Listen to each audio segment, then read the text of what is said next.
Welcome! In front of me I have SKAGEN HR Falster 3 and I'm gonna show you how to factory reset this watch by using the system settings on it.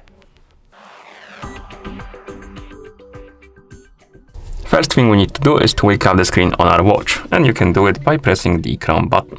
Once you wake up the screen, you can press the crown button again to open the menu.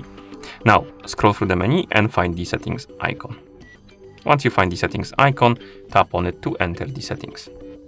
In settings, scroll down and find the option called the system and tap on it.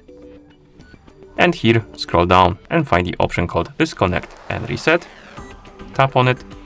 Then scroll down, tap on the check mark to confirm and wait until the resetting process is complete.